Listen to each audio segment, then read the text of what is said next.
नमस्कार विद्यार्थी मित्रांनो, लोकसेवा अकॅडमी आणि लोकसेवा पब्लिकेशन मध्ये सर्व विद्यार्थ्यांचं स्वागत आहे. मी अप्पा हातनोरे. आज तुम्हाला कंबाईन एक्झाम ओरिएंटेड रीडिंग कसं केलं पाहिजे याबद्दल बोलण्यासाठी आलेले मित्रांनो. बाकी मी कुठलीही ॲडव्हर्टाइजमेंट वगैरे कुठल्याही प्रकारचं काही करण्यासाठी तुमच्या समोर आलेलं नाही. लक्षात. तर बघा, एक्झाम ओरिएंटेड म्हणजे नेमकं काय केलं पाहिजे, या 50 दिवसात आपण काय करायला पाहिजे. तर सगळ्यात महत्त्वाचं काय की आता सध्या प्रीला अतिशय जास्त फोकस ओरिएंटेड स्टडी केली पाहिजे. मित्रांनो लक्षात घ्या, असे जागा पुन्हा येणे नाही. पुन्हा अशा जागा येतील याची शाश्वती नाही. म्हणून जे जागा निघालेल्या आहेत त्याला जास्तीत जास्त फोकस करा. सर परीक्षा होणार आहे का? हो सर, परीक्षा होणार आहे का नाही हे मी सांगतोय मित्रांनो. फिक्सली परीक्षा होईलच, कॉन्फिडन्सली राहा. नाही झाली परीक्षा, नाही झाली, तुमचा अभ्यास झाला पाहिजे ना. म्हणजे परीक्षा होणारच आहे. आयोगाच्या हालचाली अतिशय वेगवान आहेत, त्यामुळं तुमचा अभ्यास आता त्या दिशेनं पाहिजे मित्रांनो. आणि प्रत्येक दिवस वाटलं पाहिजे की मी होणार आहे. जरी तुम्हाला कोणी म्हणलं ना की तर आता आपला अभ्यास झालेला नाही, यावेळेस काय होईल काही सांगता येत नाही, कशाला आपलं तो काय आपलं हेच वाचायचं राहिलं तेच वाचायचं राहिलं, काही नाही मित्रांनो. तुमचं ह्या इतक्या दिवसात काय केलात तुम्ही, म्हणजे तुमच्या स्कूलिंग पासून तुमच्या कॉलेज लाईफ पासून तुमचं कशा प्रकारचं आहे किंवा तुम्ही आता काय केलात, या सगळ्या गोष्टींचं मूल्यमापन म्हणजे ही परीक्षा असते. लक्षात. एका दिवसाचं नसतंय. म्हणून या 50 दिवसात जे नियोजन आहे ना, तो प्रॉपर जो व्यक्ती करेल, आपलं मेंटल जो आहे तो प्रॉपर ठेवेल, त्या विद्यार्थ्याचा रिझल्ट नक्कीच येतो मित्रांनो. अतिशय घाबरायचं अजिबात नाही. जो अभ्यास बऱ्याच विद्यार्थ्यांचा झालेला असतो आणि रिझल्ट अशाच विद्यार्थ्यांचा जात आहे ज्या विद्यार्थ्यांनी अभ्यास खूप झालेला आहे, पण काय की प्रेशर अजिबात क्रिएट होऊ देऊ नका. आणि प्रेशर कधी क्रिएट होते मित्रांनो, हे प्रेशर क्रिएट होणारे विद्यार्थी कोण असतात? परीक्षेपर्यंत मटेरियल वाचतात पण क्वेश्चन वाचायचं नावच घेत नाही. ते चुकतंय, कुठंतरी चुकतोय आपण, हे लक्षात घ्या. मग क्वेश्चन वाचायचं म्हणजे काय? मग फक्त क्वेश्चन आणि आन्सर पाठ करणे, हे योग्य नाही. तर मग करणं काय पाहिजे की आता सध्या तुमची रीडिंग कशी पाहिजे, प्रत्येक विषयाची रीडिंग काय पाहिजे? Question to topic, topic to question नाही, क्वेश्चन टू टॉपिक. समजा काय सोडवायचंय, एखादं इकॉनॉमिक्स मधला सोडवायचंय का, पब्लिक फायनान्स टॉपिक सोडवतोय मी, पब्लिक फायनान्स वरले क्वेश्चन सोडवतोय. क्वेश्चन सोडवताना जर मला क्वेश्चन जर सुटत नसेल तर मी त्या टॉपिकच्या त्या पॉइंटवर जाणं गरजेचं आहे. माझ्या क्वेश्चनवरनच माझा टॉपिक रिव्हिजन होतोय. मला पुन्हा अजून चला रे, काय इकॉनॉमिक्स रिव्हिजन झालं नाही रे, चला कुठलं सर हे पुस्तक वाचतोय, आता ते पहिला टॉपिक झाला रे, तुझा कोणता, चल मी सगळं वाचून काढतो. मित्रांनो असं करू नका. तुम्हाला फंडामेंटल राईट माहिती आहेत ना, कलमासहित माहिती आहेत, पुन्हा कशाला रिव्हिजन करताय? रिव्हिजन करायचं म्हणजे पहिल्या पेज पासून शेवटच्या पेज पर्यंत, हे काय तुमचा हट्टास आहे का? नका करू असं, हे लक्षात घ्या. मी काय सांगतोय इथं, जे सांगतोय आता एक्झामला काय केलं पाहिजे, या 50 दिवसात नियोजन काय असलं पाहिजे आणि आपलं कशा प्रकारे आपला परीक्षेला सामोरं गेलं पाहिजे मित्रांनो. बघा आता सगळ्यात महत्वाचं काय, प्रत्येकाला बघा हिस्ट्री आहे, जिओग्राफी आहे, पॉलिटी आहे, इकॉनॉमिक्स आहे आणि करंट आहे. ओके, बघा आता हिस्ट्री आहे, जिओग्राफी आहे, पॉलिटी आहे, इकॉनॉमिक्स आहे, सायन्स आहे, मॅथ आहे, रिझनिंग आहे, करंट आहे. हे प्रत्येकच विषय परफेक्ट असेल याची शाश्वती आहे का? नाहीच, नक्कीच नाही. आणि असावी याचंही गरज नाही. पण प्रत्येक विषयाला न्याय देणं गरजेचं आहे. चला मी आता हिस्ट्री वाचतच नाही बरं काय सर, असंच देतो मी परीक्षा, मी पास होतो. पूर्वीचे गेलं ते दिवस मित्रांनो, लक्षात. तर प्रत्येक विषयाला न्याय देणं गरजेचं आहे. मग आता मला सांगा की आता या 50 दिवसात काय करायचंय? ही सगळे विषय वाचून काढायचे का? आपण मागं वाचलंय ना हो, बऱ्याच दिवसापासून वाचलंय. सर नाही, लॉकडाऊन सर 4 महिने माझं वाचनच झालं नाही. अरे बाबा, मागच्या 2 वर्षापासून अभ्यास करतोय, त्याचं काय? म्हणजे आपला अभ्यास होतोय, आपण अभ्यास केलेले आहोत, हे डोक्याला लक्षात घ्या. विसरत नाही आपण. प्रश्न सोडवताना लक्षात येतंय की मला ते प्रश्नाचं उत्तर येतंय. लक्षात. मग आता काय केलं पाहिजे सर? मग बघा मित्रांनो, काय केलं पाहिजे, आपले कच्चे दुवे काय आहेत. म्हणजे मी आजही पॉलिटी वाचलो तरी मला 10 पैकी 10 येतात, मग पुन्हा पॉलिटी वाचणं मूर्खपणा नाही का? म्हणजे जर मला तो विषय जमत असेल, त्याच्या म्हणजे प्रश्न बरोबर येत असतील, तर पुन्हा तो वाचत बसणं चुकीचं आहे का नाही? मग त्याचा बघा, त्यात दिलेला वेळ आणि त्याला मिळणारे मार्क्स ह्याचा जो रेशो आहे तो बघणं गरजेचं आहे. मी पुन्हा सांगतोय बघा, समजा उदाहरणार्थ कच्चे दुवे म्हणजे काय की आता काय वाचलं पाहिजे. बघा कच्चे दुवे मध्ये 2 पॉइंट ठेवतो मी, एक सब्जेक्ट आणि दुसरं पॉइंट. आता सब्जेक्ट म्हणजे काय की माझा कुठला सब्जेक्ट सगळ्यात कमजोर आहे याच्यापैकी तो आता घेणे. म्हणजे मला माहिती आहे मला पॉलिटीला मार्क्स येतात, मला इकॉनॉमिक्सला येतात, माझं रिजनिंग खूप छान आहे. ठेवा मित्रांनो, त्याला थोडंसं ठेवा बाजूला. त्याला आजही मी जरी परीक्षा द्यायला गेलो तरी मला 15 पैकी रिजनिंग मध्ये किती येतात, 10 येतात. मग थांबवा, त्याला थांबवा याचा अर्थ त्याला थोडा वेळ देऊन म्हणजे नंतर वेळ द्या तरी चालतो त्याला. जे विषय अतिशय कच्चा आहे बघा, सब्जेक्ट ओरिएंटेड रीडिंग. आणि मग इथं वाचताना काय करायचं, मग जे मला जमत नाही, जे पॉइंट्स मला जमत नाही, समजा आता तो बऱ्याच विद्यार्थ्यांना समजा इकॉनॉमिक्सचा प्रश्न आहे, पण आता असं करू नका की इकॉनॉमिक्स जमत नाही मग आता या 50 दिवसात सर असंही वाचलं तर मला काय फरक पडत नाही, असा विचार नका करू. मग या इकॉनॉमिक्स मध्ये सगळ्यात सुरुवातीला आता या 50 दिवसात अभ्यास करताना सगळ्यात महत्वाचं पहिलं स्वतःजवळ टेबल असणं गरजेचं आहे. हे सांगण्याच्या अगोदरही मला ते सांगण्याचं विसरलोय मी, आलं लक्षात. तर सगळ्यात महत्वाचं काय, टेबल असणं गरजेचं आहे. कशाचा, 2017, 2018, 2019 या तिन्ही वर्षाचे जे क्वेश्चन्स आहेत त्याचं टेबल पहिलं करणं गरजेचं आहे. तुमच्याजवळ एका पेज मध्ये बसलं पाहिजे, हे पेज रोज तुमच्या सोबत असलं पाहिजे मित्रांनो. बघा उदाहरणार्थ मला पॉलिटीचं लिहायचंय, काय पॉलिटी. आता पॉलिटीला किती प्रश्न येतात, 10. मग 17ला कुठल्या गोष्टीवर आलाय फक्त नमूद करा, काय कलम 21 वर आला. उदाहरणार्थ आपण फंडामेंटल राईट्स बघू. पॉलिटीमध्ये फंडामेंटल राईट्स मूलभूत हक्क. आता फंडामेंटल राईट्स वर प्रश्न आले असतील तर समजा काय 21 कलमवर प्रश्न आला समजा, ओके. 18 मध्ये काय आलेलं आहे, फंडामेंटल राईट याच्यावर आलाच नाही समजा, असं पकडू आपण. 19ला काय विचारले आहे, 19ला समजा कलम 19 वर प्रश्न आला, उदाहरणात देतो या लक्षात घ्या. मग 19 वर प्रश्न आला तर याचा अर्थ काय, फंडामेंटल राईटवर किती टॉपिक तयार होत आहेत, 17, 18, 19 पासून 16 पासून घ्या, चालेल, नो प्रॉब्लेम. मग हा टेबल कंटिन्युअसली सोबत ठेवा आणि याच्या ओरिएंटेड स्टडी करा. आपण काय करतो, 21 वाचतोय, गोष्ट खरी आहे, पण त्याच्यामध्ये प्रश्न राज्यसभेचे पण आहेत, बाकी इतर प्रश्न आहेत, पण प्रश्न सर्वांसाठी ते चांगले आहेत, पण आपल्या एक्झामची स्ट्रॅटेजी तयार करण्यासाठी ते आता योग्य नाहीत, हे मला म्हणायचंय. म्हणजे स्ट्रॅटेजी कशावरून तयार केली पाहिजे, प्रीचे कंबाईन प्रीचे जे क्वेश्चन्स असतात किंवा कुठल्याही प्रीचे क्वेश्चन्स असतात ती वेगळी असतात मित्रांनो, ती सोपी असतात, त्यांची लेवल सोपी असते. मग तेव्हा आपण काय करतो, या एक्झामच्या क्वेश्चनला बघतच नाही. मग पहिल्या सुरुवातीला काय, याचा टेबल तयार करा. प्रत्येक विषयाचा टेबल तयार झाला पाहिजे आणि हा पेज रोज सोबत पाहिजे. मग एकदा टेबल तयार केलं विसरून जायचं का, अजिबात नाही. हा टेबल जरी तयार केला तरी किमान 5-6 दिवसाला हे तिन्ही पेपर आयोगाचे सोबत ठेवायचे. 3 पेपर 4 पेपर सोबत ठेवायचे, पुन्हा पुन्हा क्वेश्चन बघायचे, बाबा हे कसे प्रश्न आलेत आयोगाला. कधी कंबाईनचेच पेपर, कंबाईन बी करत असाल तर बीचेच पेपर, सगळ्या पेपरचं करत बसू नका असंच. मग पॉलिटी झालं, इकॉनॉमिक्स, हिस्ट्री सगळे करा असंच. मग कोणत्या टॉपिकवर आजपर्यंत आयोग प्रश्न विचारला हे मी सांगण्याची गरज पडणार नाही, तुम्ही स्वतःला कळून जाईल. मग हे तयार करायला सर्व दिवस वेळ जाईल. आता फक्त एका दिवसात सगळे विषय होतात मित्रांनो, एका दिवसात. जिद्द पाहिजे, एका दिवसात सगळे टेबल तयार होतील. मग याच्यानंतरची स्टडी काय होईल, टोटली एक्झाम ओरिएंटेड. लक्षात कळेल तुम्हाला की अरे मग मला काय, अरे फंडामेंटल राईट दरवर्षी प्रश्न येतो, पहिलं फंडामेंटल राईट कंप्लीट करू आपण. घटनात्मक बिगर घटनात्मक आयोगावर दरवर्षी प्रश्न आहे, आपण करू. सूचीवर दरवर्षी प्रश्न आहे, करू. हे तुमच्या डोक्याला क्लिक होईल. याच्यामध्ये काय रे, इकॉनॉमिक्स मध्ये सार्वजनिक वित्त महत्वाचा आहे, माझा तो गच्चा राहिलाय, आता ते पहिलं करतो कंप्लीट, हे तुम्हाला कळलं मित्र. हा टेबल कंटिन्युअसली सोबत ठेवा.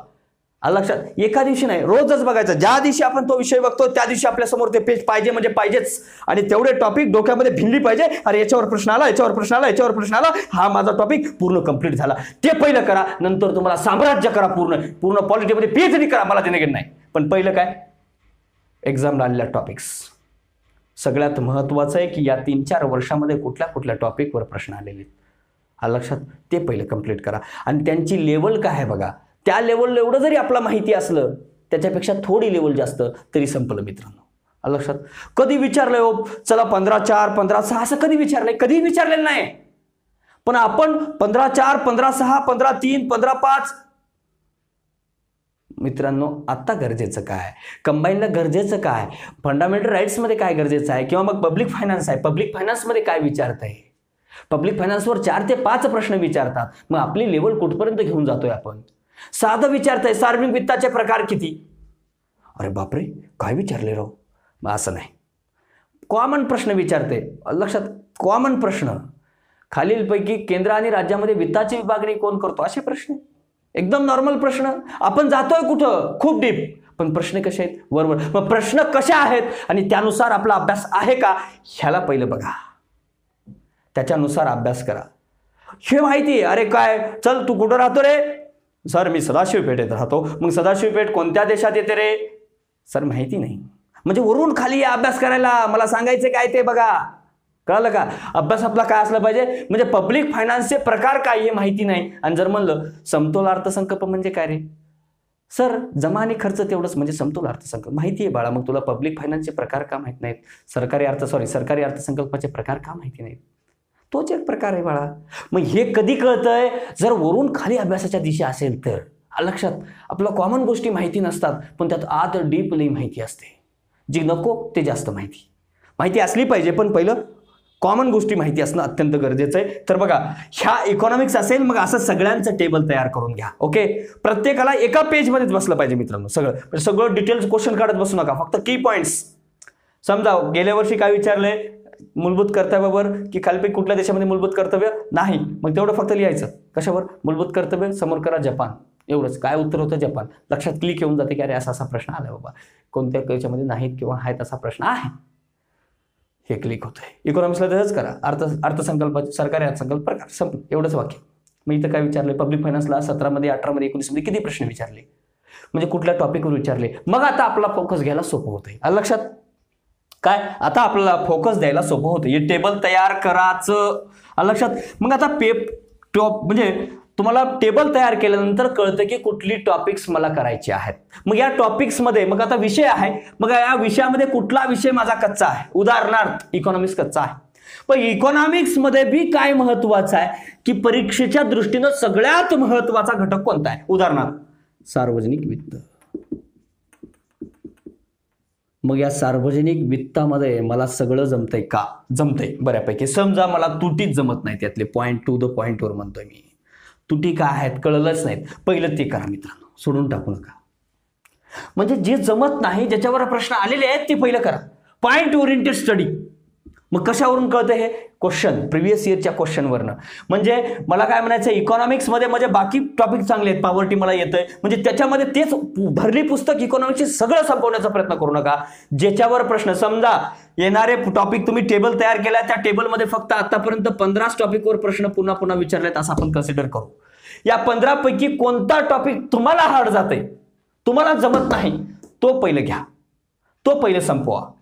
लक्षात, तो संपवला तर मग काय होईल की तुम्हाला एक कॉन्फिडन्स बिल्ड होईल की मला आता जमतंय.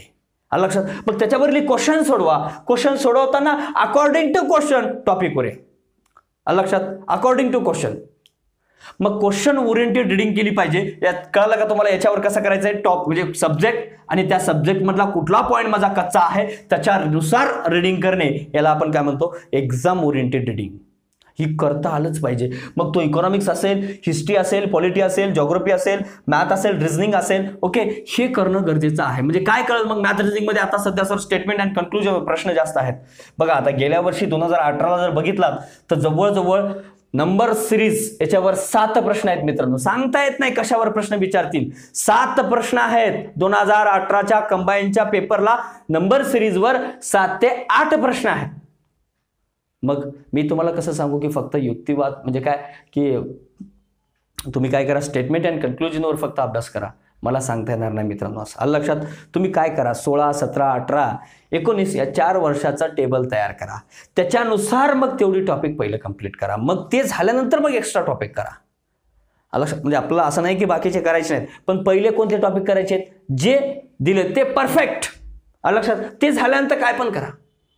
लक्षात, इथं म्हणजे कच्चे दुवे शोधा की आपला कुठला टॉपिक म्हणजे कुठला विषय कच्चा आहे, मग कुठल्या विषयातला कुठला पॉईंट कच्चा आहे तो पहिले परफेक्ट करा. मग कसं कळेल तुम्हाला, क्वेश्चन सोडवताना, मला क्वेश्चन सोडवताना बाबा असे प्रश्न येत आहेत, मग सर मला हा क्वेश्चन जमत नाही, पहिलं ते घ्या, ते पहिलं ते कम्प्लीट करा. आलं लक्षात? त्याच्याशिवाय रिझल्ट येत नाही मित्रांनो. आपण धरली पुस्तक संपवतो, चला धरली काय, चला अरे हे वाचायचंय, चला ते वाचायचंय, पण कुठला टॉपिक महत्वाचा आहे, आयोगाला येतो का या टॉपिकवर प्रश्न, मग या टॉपिकवर येत असेल तर माझा हा कितपर्यंत परफेक्ट आहे, मग क्वेश्चन याच्यावरली म्हणजे सुटतेत का सगळं, मला हे सगळं टॉपिक व्यवस्थित जमतो का, नाही जमत असेल तर सोडवा ना, प्रश्न सोडवा, त्यावरली प्रश्न सोडवा. तो जमत नसेल डायरेक्ट त्या टॉपिकवर जा, तो टॉपिक पहिलं वाचून घ्या व्यवस्थित. आता तुम्हाला माहिती आहे की मला चांगल्या प्रकारे प्रस्तावना जमते, पॉलिटीमध्ये प्रस्तावना जमते, तरी ते वाचत बसताय तुम्ही. समजा इतिहासामध्ये कायदे जमतात 1935चे, माहिती तुम्हाला 1919 आणि 1935च्याच कायद्यावर प्रश्न येत आहेत, तुम्ही 1773च्या कायद्यापासून 1935च्या कायद्यापर्यंत सगळ्या तरतुदी पाठ करत बसताय, काय अर्थ आहे? गव्हर्नर जनरल तुम्हाला येतोय कुठला तरी एखादा गव्हर्नर जनरल, ते बी त्याचं एकदम उल्लेखनीय कार्य असेल तर, वेलेस्ली असेल, ओके, किंवा मग खालसा करण्याचं धोरण असेल, बेंटिंग असेल, यांच्यावर प्रश्न येतात. मग सगळीच पाठ करायची, काय अर्थ आहे? कधीतरी येतो त्याच्यावर प्रश्न, ते पण. मग काँग्रेस अधिवेशन कंपल्सरी प्रश्न असतो, काँग्रेस स्थापना आणि अधिवेशन कंपल्सरी प्रश्न आहे बघा, त्या ओरिएंटेड. मग ते पहिलं करा.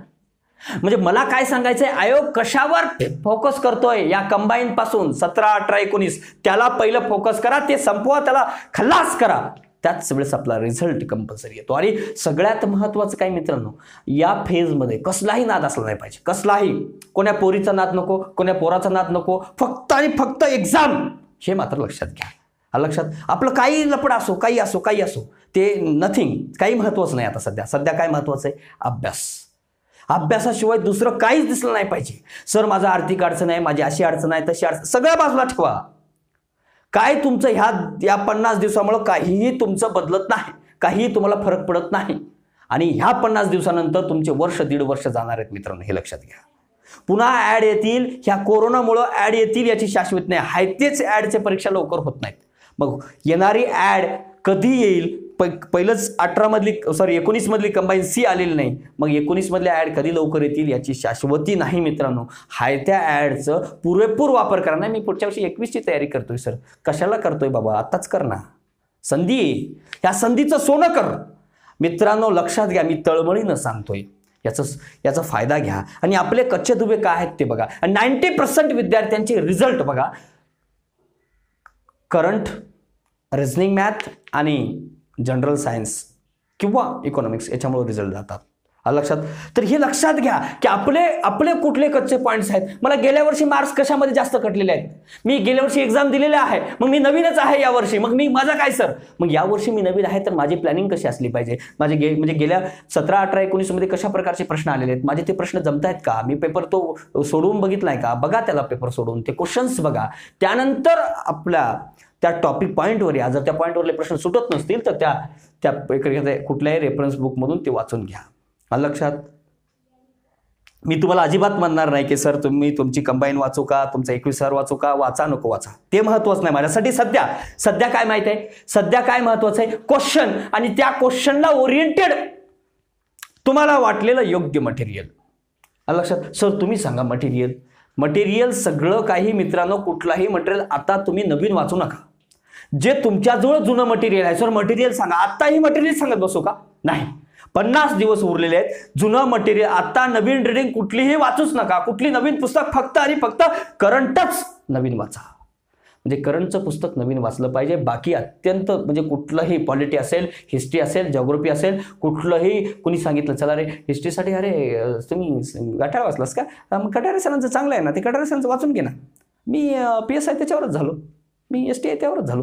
बाबा आता ऐकू नको रे त्यांचं, कोणाचंच ऐकू नको. जे पहिलं तू वाचलेले ना तेच वाचा.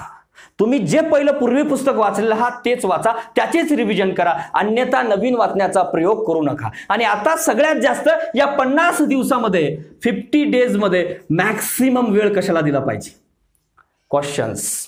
मॅक्सिमम वेळेस म्हणजे 70% टायमिंग आणि 30% टायमिंग. ओके, 30% रिडिंगला दिला वेळ दिला पाहिजे. 30% म्हणजे जे ओल्ड स्टुडंट आहेत त्यांच्यासाठी सांगतोय, ओल्ड स्टुडंटसाठी, म्हणजे ज्यांनी 1-2 वर्ष अभ्यास केलाय, ओल्ड स्टुडंटनी 30% वेळ फक्त तुमच्या मटेरियलवर वेळ दिला पाहिजे, 70% वेळ क्वेश्चनवर दिला पाहिजे. मग सर क्वेश्चन कोणते वाचू, फक्त प्रिव्हियस इयरची क्वेश्चन, व्यतिरिक्त काहीच वाचू नका. प्रिव्हियस इयरची क्वेश्चन म्हणजे कोणती क्वेश्चन्स, तुमची सगळीच PSI, STI, ASO, राज्यसेवा सगळ्यांची क्वेश्चन सराव म्हणून, पण कसे, कुठली क्वेश्चन्स, कुठली, तुम्हाला जे तुम्हाला टेबल करायला सांगितले त्या टेबलमध्ये किती टॉपिक कुठल्या विषयाचे तयार झाले तेवढ्याच टॉपिकवरले सोडवा क्वेश्चन, अन्यथा सोडू नका, गरज नाही तुम्हाला. उगाच HRDचे क्वेश्चन सोडवण्यात अर्थ आहे का? नाही. आहे का आपल्याला?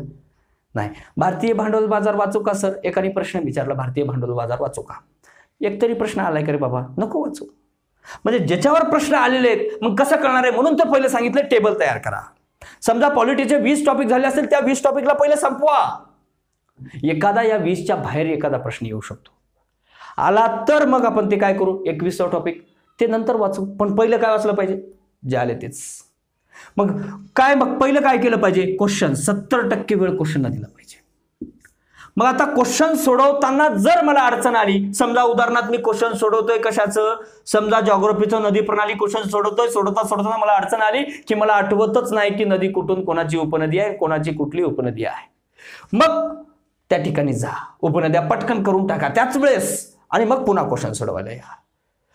पॉइंट लिहून ठेवा, माझे कुठले पॉइंट्स कंप्लीट झालेले आहेत, कुठल्या विषयाचे कोणकोणते पॉइंट्स राहिलेले आहेत, वही करा, नोंद करा. अशी एक वही करा आणि त्या वहीमध्ये नोंद करा की या वहीमध्ये मला लिहिलं पाहिजे इथे इकॉनॉमिक्स, आणि इकॉनॉमिक्स मध्ये मला कोणकोणते पॉइंट्स करायचे आहेत. ओके, मग याच्यामध्ये कुठले कच्चे राहिले आहेत पॉइंट्स आणि कुठले पक्के झालेले आहेत, याच्यावरला कसाही प्रश्न आला तरी मला जमतोय ते नोंद करा, त्याला टिक करत राहा आणि जे राहिले त्याला पॉइंट ठेवत राहा.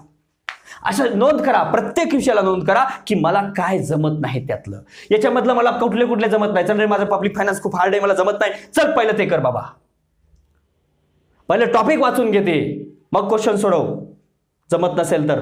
आणि जर तो आपला बऱ्यापैकी आहे असं आपल्याला वाटत असेल तर क्वेश्चन सोडवा. म्हणजे ओल्ड स्टुडंटने 70% वेळ क्वेश्चनला दिलं पाहिजे, पण ते क्वेश्चन कुठले, according to combined topics, not all topics. Do you understand? तर तेच सोडवले पाहिजे जे कंबाईनला टॉपिक आहेत त्याच्यावरली क्वेश्चन्स. मग ते कंबाईनला टॉपिक असणारा, समजा उदाहरणार्थ काय पंचवार्षिक योजना आहे, तर मग पंचवार्षिक योजना जर कंबाईनला येणारा टॉपिक असेल त्याच्यावरले राज्यसेवेपर्यंत सगळे क्वेश्चन वाचा. आपला व्ह्यू कोण देणार आहे, आपले कंबाईनचे क्वेश्चन आपण टेबल तयार केलेच आहे, पण सरावासाठी म्हणून सगळी प्रश्न सोडवा. लक्षात, आपल्या टॉपिकचे म्हणजे जे आपल्या कंबाईनला येणारे टॉपिक त्याचे. मग राहिलं काय, 30% जे वेळ आहे ते मात्र तुम्हाला मटेरियल रीड करायचं आहे, रेफरन्स बुक्स यूज करायचे आहेत. कुठले, याला अकॉर्डिंग टू तुम्ही 70% वेळ तर देताय, 30% वेळ तुम्हाला काय द्यायला सांगतोय, मटेरियलवर. सर आम्ही 70% वेळ तर मटेरियलच वाचतो, 80% वेळ वाचतो, 20% वेळ आम्ही हे करतोय. फेल होता मित्रांनो. असं केलात तर फेल होण्याचे चान्सेस वाढतात. लक्षात, अनफॉर्च्युनेटली पास बी झालात तरी त्याचा फायदा मेन्सला होत नाही, ते मेन्सला बरोबर अडकतंय. पण तुमची सवय काय पाहिजे, क्वेश्चन्स वाचलंय हो आपण खूप, तरी आपल्या माइंडला वाटतंय मी वाचलंच नाही, सगळं काय कसंच काय लक्षात येईल, लक्षात येत नाही. पेपर आला क्वेश्चन बरोबर सुटतो. कोणी समजा 4 मित्र असली, अरे सांग बरं ती सावरकर यांनी कोणत्या जहाजानं आली, कधीच प्रश्न विचारत नाही, ते विचारतंय मित्राला, त्याला डिमोटिव्ह करते. आणि मग काय होतं, ते म्हणते अरे मला आलं नाही यार, ते मग टेन्शनमध्ये येते. अशा मित्रांपासून लांब राहा. जे मित्र असे करतात ना त्यांच्यापासून लांब राहा मित्रांनो, गरज नाही त्यांची. आता सध्या जो मित्र तुम्हाला पॉझिटिव्ह ठेवतो, बी पॉझिटिव्ह ठेवतो, अशा मित्रांसोबत राहा. मित्र आपण यावर्षी पास होणारच, अजिबात घाबरू नको. असा सपोर्ट करणाऱ्या पॉझिटिव्ह सगळ्या व्यक्तींशीच राहा. असे बघा तुम्हाला सगळ्यात मोठा परिणाम हाच होतो. का पासच होईना, अरे हे 3 मे एक्झाम झाले, प्री झाली, पासच होईना आले, बिचारा ते पासच होणार, त्याच्यावर प्रेशर क्रिएट होते. यावर्षी पास झालाच पाहिजे तू, मग त्याच्यावर प्रेशर क्रिएट होते. स्वतःवर माइंडवर प्रेशर क्रिएट करून घेऊ नका मित्रांनो. सगळ्यात महत्त्वाचं काय, आपलं माइंड स्टेबल ठेवा. अभ्यास खूप चांगला झालेला असतो आपला, पण आपल्यावर ह्या लोकांनी जो प्रेशर क्रिएट केला असतो, त्यामुळे ही स्पर्धा परीक्षा आहे. आपण खूप उत्तम अभ्यास करून आपला काय परफॉर्मन्स द्यायचा असतो, आणि त्यावेळेस जर समजा रिझल्ट आपला निगेटिव्ह आला तरी नाराज व्हायचं नाही मित्रांनो. का तर आपण उत्तम रीतीनं त्या परीक्षेला सामोरं गेलेलं असते, त्यामुळे घाबरायचं अजिबात नाही. परीक्षा नक्कीच एक दिवस निघणार आहे जर आपण प्रामाणिक केलं तर. प्रत्येकालाच पोस्ट मिळेल असं आहे का आता सध्या नाही, पण एक दिवस आपला मिळणारच आहे ना. म्हणून काय करायचंय, सगळ्यात महत्त्वाचं एक्झाम ओरिएंटेड जायचंय, तर नक्की आपला यश मिळतंय मित्रांनो. आलं लक्षात? तर बघा आता 70% वेळ क्वेश्चनला द्यायचा आहे, 30% वेळ काय द्यायचंय, टॉपिक टू रेफरन्स. मग त्या रेफरन्स बुक्स रीड करायचे आहेत. मग पॉलिटिसाठी तुम्ही कोळंबे सरांचं वापरू शकता, किंवा आता सध्या तुम्हाला वाचायचं असेल तर आपल्या कंबाईनचं पुस्तक देखील रेफर करू शकता. ओके, मग ते तुम्ही ठरवा की काय वाचायचंय ते. ओके, आता तुम्हाला नवीन मी काही सांगणार नाही. तुमच्या जर समजा कंबाईनचं पुस्तकच नाही, आता नवीन घेऊ नका मित्रांनो. तुम्हाला मी हात जोडून विनंती करतो, नवीन कुठलंही वाचू नका, त्याचा फायदा होत नाही. ओके, फक्त नवीन इथं काय न्यू मटेरियल वाचू नका, जे वाचलेलं आहात तेच वाचा. आता समजा तुम्ही अजिबात वाचलं नसाल, नवीन म्हणजे काय, समजा 2 वर्षाखाली जरी वाचलं असेल तरी ते तुमचं जुनंच मटेरियल असेल. ओके, म्हणजे नवीन म्हणजे आता आमंत्रण देऊ नका. तुम्ही कधीच आतापर्यंत एकदाही तुम्ही लक्ष्मीकांत वाचलेलं नाही पॉलिटिसाठी, आणि आता काय की तुम्ही लक्ष्मीकांत घेऊन आता वाचणार आहात त्या 50 दिवसात, तसं करू नका. पूर्वी काय वाचलंय, कोळंबे सरांचं वाचलं ना तेच वाचा. ओके, आपला प्रश्न सुटण्याशी मतलब आहे. एखादं समजा तिथं घेऊन बसला एखादं बक्षीचं पुस्तक, मी पण इंग्लिश म्हणून वाचतोय, अरे जमल तर वाच ना बाबा, समजत आहे का तुला, समजलं तर वाच ना, नाही समजलं तर कशाला डोकं आपटून घेतो. म्हणजे जे जमतंय ते करा. रियालिटी सांगतोय तुम्हाला, रियालिटीवर जास्त बोलतोय मित्रांनो, मला लक्षात. हवा म्हणून कुठली गोष्ट करू नका, मला लक्षात. तर बघा, रेफरन्स 30% टॉपिकवर क्वेश्चन सोडवा, 30% सॉरी काय टॉपिक तो रेफरन्स बुकवर या, 70% तुम्हाला क्वेश्चनवर वेळ द्या. पण हाच जर न्यू स्टुडंटसाठी असेल तर न्यू स्टुडंटने बऱ्याचपैकी वाचलेलं नसतंय, तर यांनी मात्र 50% क्वेश्चनला वेळ द्या आणि 50% टॉपिकला वेळ द्या.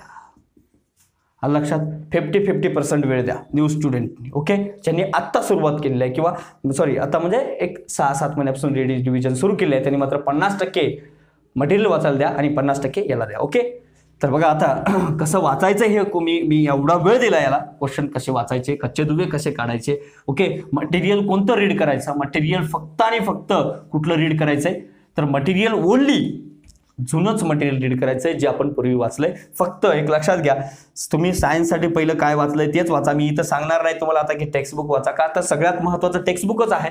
पण ज्यांनी वाचलं नसतील तर त्यांनी टेक्स्टबुकच वाचून घ्या. कुठलाही विषय मित्रांनो ये नका करू की मला हे वाचायचं आहे आता सर मी आता इतकं दिवस म्हणजे मला सोडून टाकतो, सायन्स सोडूनच मी हे करतो, मला खूप हार्ड जाते सर, असं नका करू.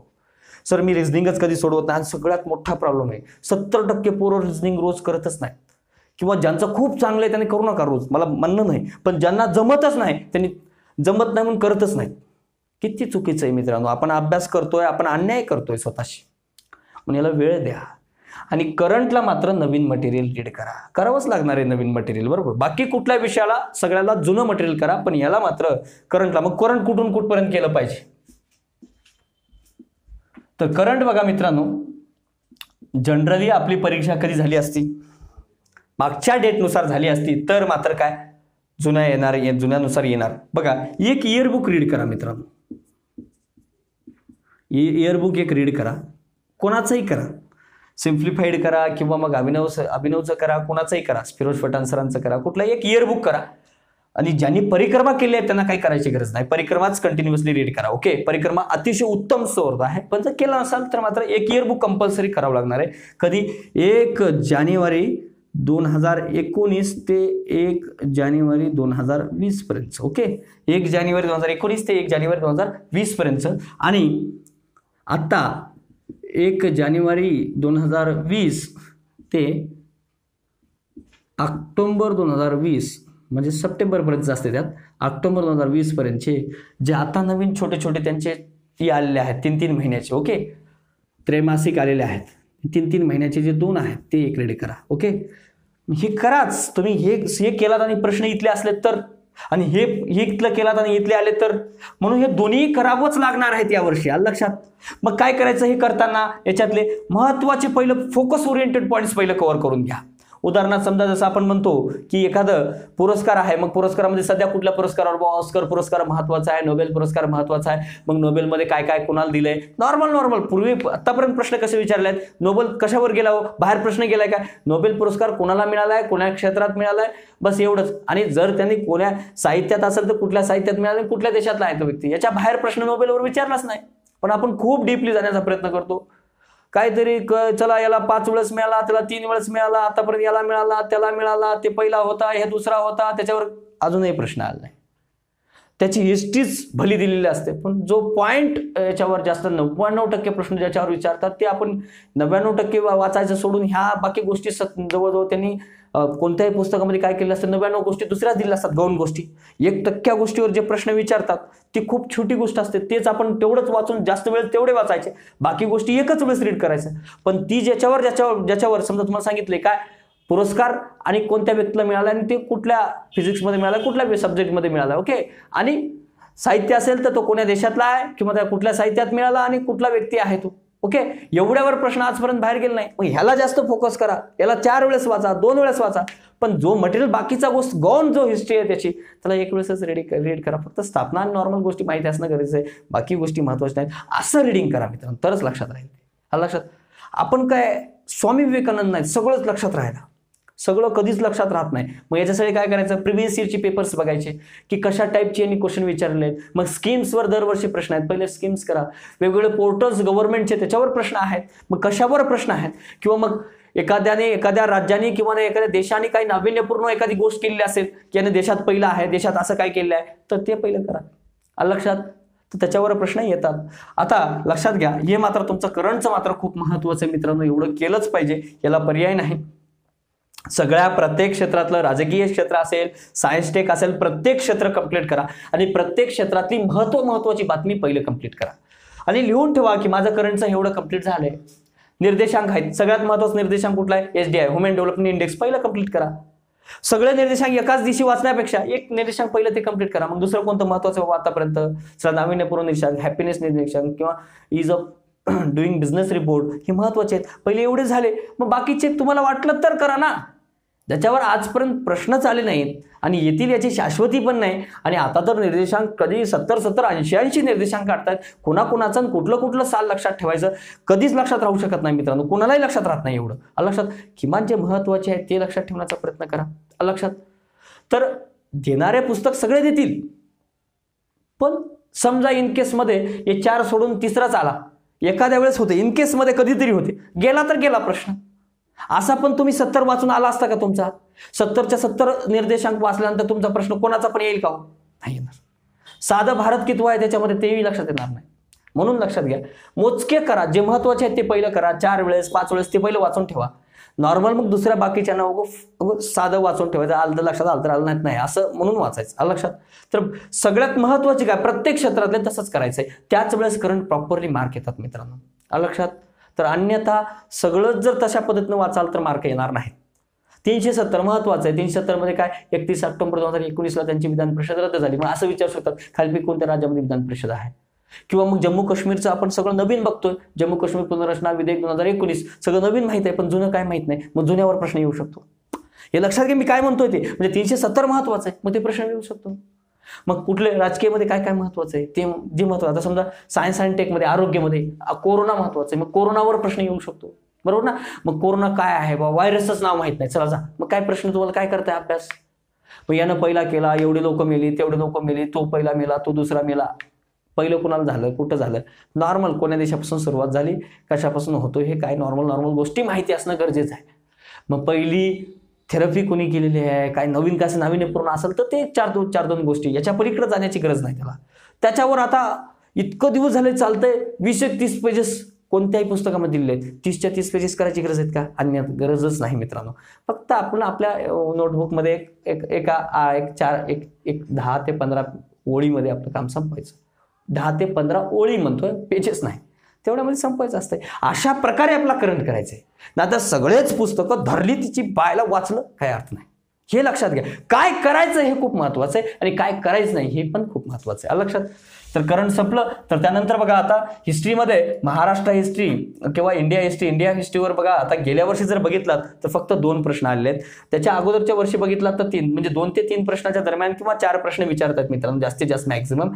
इथं मात्र 10 ते 13 दरम्यान प्रश्न येत आहेत मित्रांनो. लक्षात, म्हणजे 12 ते 13 प्रश्न. आता गेल्या वर्षी तर 13 प्रश्न होते 19 मध्ये, तुम्ही बघितलं असाल. मग हे महत्वाचं आहे आणि मेन्सला पण हे आहे, मग याला जास्त फोकस करा. याला वेळ दिलात मार्क पडतात. बघा हे कोणते विषय खूप महत्वाचे आहेत, म्हणजे ज्याला आपण वेळ दिले की मार्क पडतात.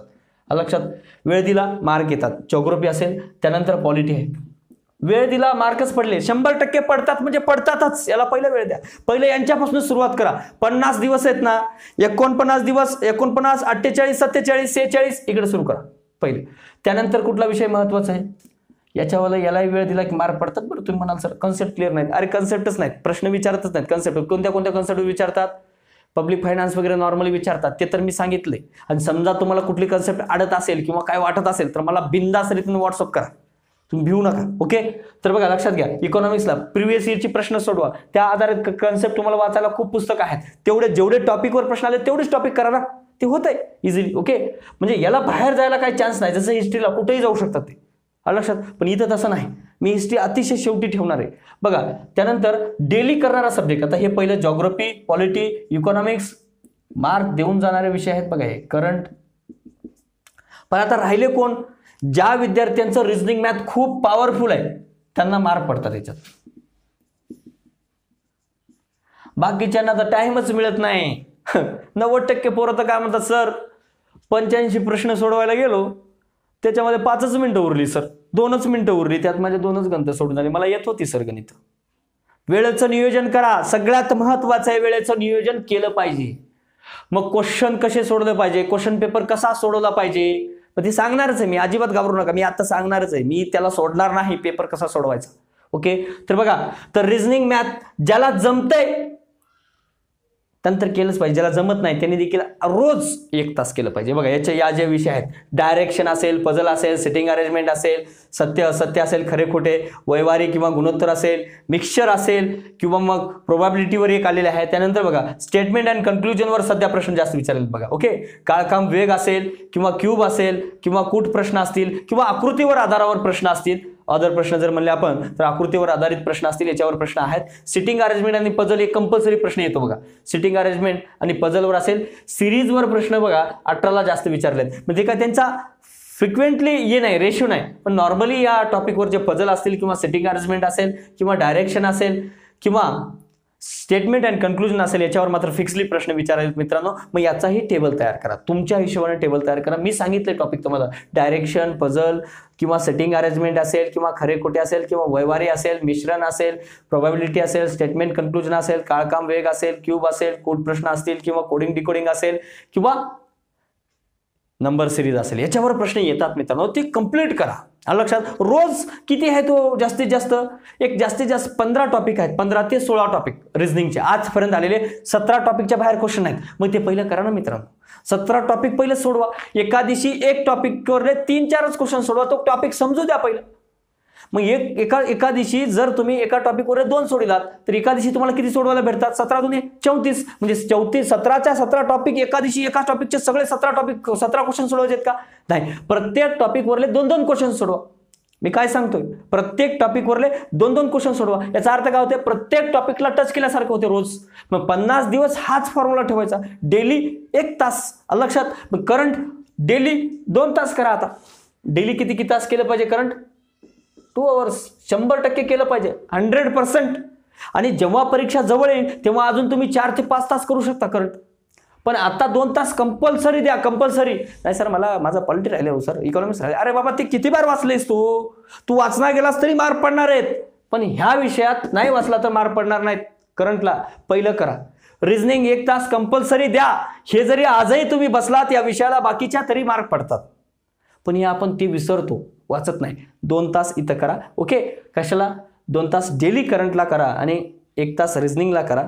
उरला तुमचा विषय कुठला? बघा हिस्ट्रीचा. हिस्ट्रीला मित्रांनो सगळ्यात जास्त लक्षात घ्या, हिस्ट्रीला कशावर प्रश्न येतात ते पहिले लक्षात घ्या.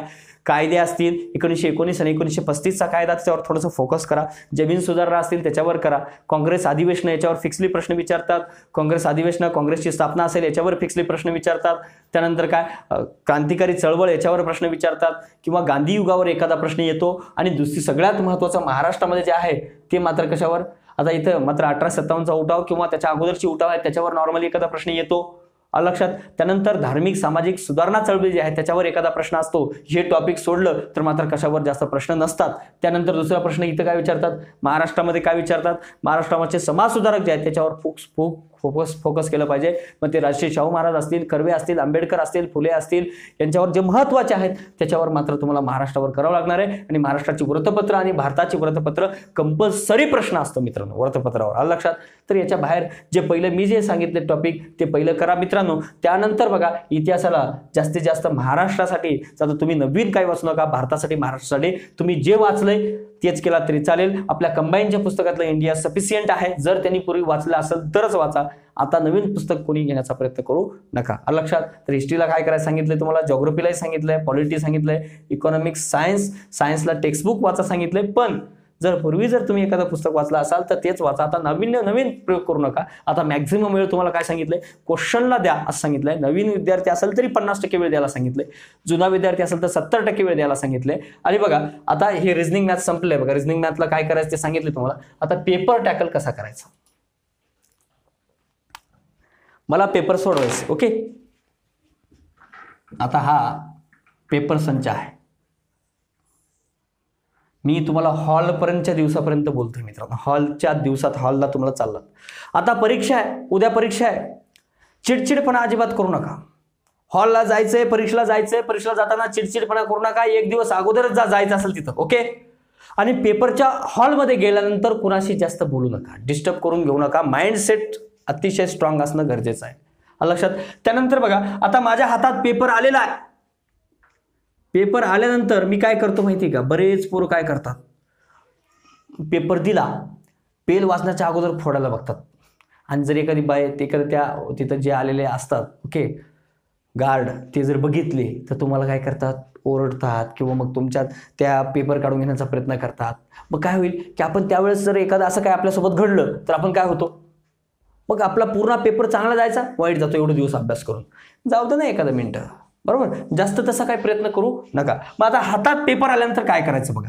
तुमचे क्वेश्चन्स 1 2 3 4 5 6 10 असं असतात समजा. ओके, 15 25 30 असं. ओके, तर मग आता समजा पेपर तुमच्या हातात आला. तुमच्या हाताचा सेट आहे ए सेट. ओके, कोणाच्या हातात आहे बी सेट, एकाच्या हातात आहे सी सेट, एकाच्या हातात आहे डी सेट. ओके, तुमच्या हातात पेपर आल्यानंतर तुमचं जर समजा आता पहिला क्वेश्चन आहे, पहिला क्वेश्चन समजा सायन्सला सुरुवात आहे आणि तुमचं सायन्सचं 36चा आकडा आहे. मित्रांनो पहिलं सायन्सला स्किप करा. मग दुसरा कुठला सुरुवात आहे, म्हणजे तुम्हाला कुठला विषय आवडतो. समजा तुम्हाला पॉलिटी आवडते तर पॉलिटी पासून सुरुवात करा. क्वेश्चन 30ला पॉलिटी सुरुवात आहे. काय होतं याच्यानं बघा, जर मला आवडत नसणाऱ्या विषयापासून सुरू केलो, पहिलंच त्यात जमत नाही, पहिलं सुरुवातीचे 4-5 क्वेश्चन चुकले की मग काय होतं, येणाऱ्या विषयामध्ये चुका होतात, प्रेशर क्रिएट होतं एक्झाम मध्ये आणि आपोआप आपले क्वेश्चन चुकायला लागतात. हा आपला लॉसमेंट असतो, लक्षात. तर म्हणून काय करायचं, जो विषय आपला खूप परफेक्ट जमतो, जो आवडतो त्याच्यापासून सुरुवात करा. कोणी म्हणणार आहे का तुम्हाला 30 पासून का सुरुवात केलास, का मजुरी लावले का तुम्हाला, एक पहिलं क्वेश्चन पेपर हातात आला की पहिला क्वेश्चन कोणता आहे त्याच्यापासून सोडवायचं, मजुरी लावले का, नाही, अजिबात नाही. म्हणून लक्षात घ्या कसं सोडवायचं पेपर, जे आपला महत्वाचं आहे म्हणजे जे आपल्याला येतंय आणि ज्याच्यामध्ये आपण एक्सपर्ट आहोत ते पहिले सोडवा. जर याच्यामध्ये 30 पासून 40 पर्यंत जर क्वेश्चन ते असतील पॉलिटीचे, पहिले ते सोडवा. आता हे सोडून झालं माझा कॉन्फिडन्स बिल्ड होतो, पेपर सोपा आहे रे. जरी पेपर हार्ड असला तरी माइंडला काय सांगते, अरे पेपर सोपा आहे. आणि इथं जर ते सायन्सनं सुरुवात केलं त्याला त्याचं सायन्स आणि त्याचा 36चा आकडा आहे, जरी क्वेश्चन सोपे असले, पेपर हार्ड आहे राव, डोक्याला क्रिएट करते आणि सांगते अरे हार्ड आहे पेपर. मग हे सायन्स सोडून इकडे पॉलिटिकडे आलं तरी पॉलिटिची 2-4 सिली मिस्टेक करून येते. म्हणून लक्षात घ्या, पेपर सोडवताना प्रायोरिटी ठरवून सोडवा. मला पॉलिटी छान जमतंय, पॉलिटीला पहिलं सुरुवात घ्या. दुसरा विषय कुठला छान जमतो, ज्योग्राफी जमतोय, ज्योग्राफीला दुसऱ्यांदा घ्या. त्याच्यानंतर तिसऱ्यांदा कोणतं चांगला आहे हे बघा. आणि शेवट मला काय रिझनिंग जमत नाही, रिझनिंगला शेवटी ठेवा.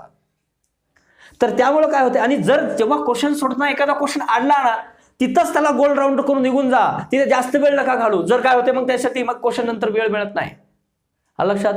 तर जिथं मला क्वेश्चन समजा 3 नंबरचा क्वेश्चन मला जमतच नाही, बाबा कसं येईल, तिथं तुमच्या त्यावेळेस सुटत नाही तुम्हाला थोड्या वेळानंतर काही क्वेश्चन सोडून जर आला तर मात्र सुटेल, लक्षात. आणि सगळ्यात अजून एक महत्वाची गोष्ट, 1 2 3 4 5 1 नंबर क्वेश्चन वाचणार पट्ट्या.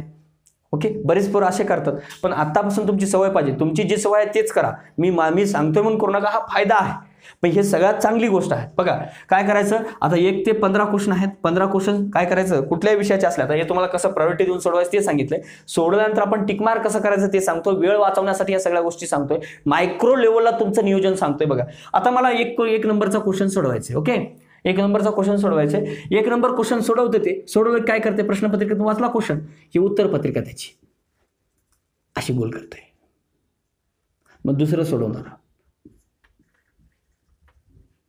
मित्रांनो असं करू नका. पहिलं 15च्या 15 क्वेश्चन त्या टॉपिकचे सोडवा, त्या विषयाचे, आणि 15च्या 15 सोडून झाले की मग गोल करण्यास मागे लागा. हा लक्षात, म्हणजे एकदाच प्रत्येक क्वेश्चन त्यानंतर टिक मार्क असं करू नका. का तर माइंडसेट जो आहे आपला, तर काय होतो, हे टिक करताना जो एक क्वेश्चन सोडून इकडे गेला की माइंडसेट चेंज होतो. म्हणून 15च्या 15 प्रश्न पहिले सोडवून घ्या प्रश्नपत्रिकेत, आणि 15च्या 15 एकदाच गोल करा. जर तुम्ही समजा जसं नाही, मी 100च्या 100 प्रश्न सोडून मग 100 गोल करू का, आणि गोल करायचा वेळ नाही मिळाला तर मग पेपर काय होईल, तुमचा जाईल. त्यामुळे मित्रांनो लक्षात घ्या, पहिले एक विषयाचे 15 क्वेश्चन, 15 असो 10 असो, जेवढे असतील तेवढे एक सब्जेक्ट पहिले कंप्लीट करा, त्यानंतर हे सगळे क्वेश्चन सोडवा. आलं लक्षात. तर अशा पद्धतीनं तुमचं काय पेपर टॅकलिंग असलं पाहिजे मित्रांनो, आणि त्या अशा पद्धतीने गेला तर तुमचे सिली मिस्टेक कमी होतील आणि मॅक्सिमम मार्क येतील. मला माहिती आहे की माझ्या विद्यार्थ्यांनी मॅक्सिमम मार्क घेऊन या परीक्षेमध्ये पास होतील, याची मला शाश्वती आहे. सर्व विद्यार्थ्यांना माझ्याकडनं या परीक्षेसाठी ऑल द बेस्ट. धन्यवाद मित्रांनो.